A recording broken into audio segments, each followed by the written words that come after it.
ایک زمانہ تھا عورتیں تو قرآن اتنی پڑھتی تھی. میں سن 80 میں ہندوستان گیا تھا، ملیر کوٹلے کا بھیجا تھا، پٹیالے شہر کچہری میں کچھ لکھوانے کے لیے گئے. ہم کچہری میں بیٹھے تھے تو ہندو سکھوں میں بھگدڑ مچی، ادھر سے ادھر بھاگ رہے ہیں، ادھر سے ادھر بھاگ رہے ہیں، ادھر سے بھاگ رہے ہیں. سچی بات بڑا ڈر لگا ہمیں کہ یہ ہمارا تختہ نہ کر دیں. تو ہم نے اس سکھ وکیل سے پوچھا کہ کیا ہوا، یہ بھگدڑ کیسی ہے؟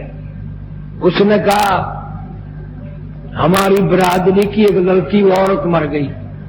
میں نے کہا اچھا، ساری دنیا مرتی ہے. وہ کہنے لگا ہم نے اپنے مذہب اور اپنے رسومات کے مطابق اس کو غسل دیا، کفن دیا، لکڑیاں منگوائی، ان لکڑیوں میں اس کو چنا، آگ لگائی. قسم کھا کے کہنے لگا ساری لکڑیاں جل کے خاک ہو گئی مگر اس بچی کا بال بھی نہ جلا، ناخن نہ جلا. دوبارہ لکڑیاں لائی گئی، پھر آگ لگائی گئی، ساری جل کر خاک ہو گئی مگر اس بچی کا ناخن بھی نہ جلا. ہندو قوم بڑی سیانی ہوتی ہے، مسلمان جو جو بڈھا ہوگا پاگل ہوتا جائے گا، بے وقوف بنتا جائے گا.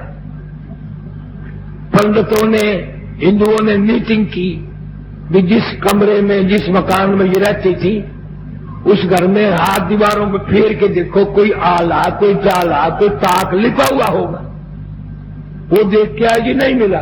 انہوں نے کہا یہ ہو ہی نہیں سکتا، تم نے تحقیق اچھی طرح نہیں کی. جب تجسس کر کے دیکھا تو ایک آلہ مل گیا، تاک مل گیا، جالا مل گیا. اس کو کھول کے دیکھا تو اس میں اللہ کا قرآن رکھا ہوا ہے.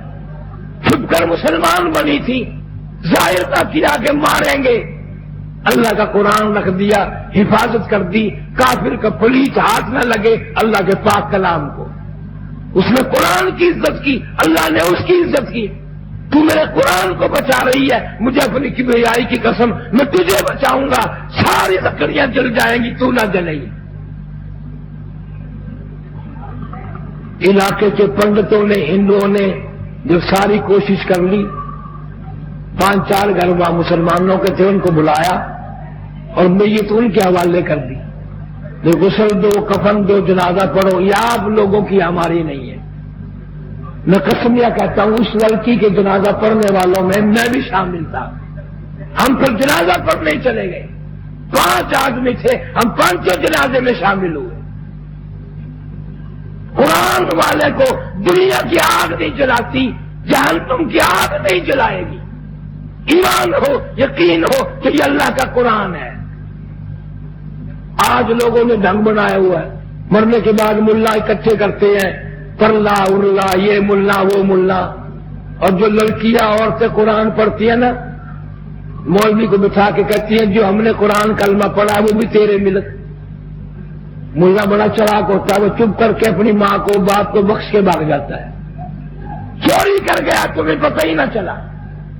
کون اللہ کا قرآن کسی کو دے؟ کیوں پڑھے؟ تیری ماں اس کی ماں سے لگتی ہے، تیرا باپ اس کا ماما لگتا ہے، وہ تو اپنوں کو بخشے گا، تو اس کا کیا لگتا ہے؟ اس لیے مسلمانوں آنکھ کھولو،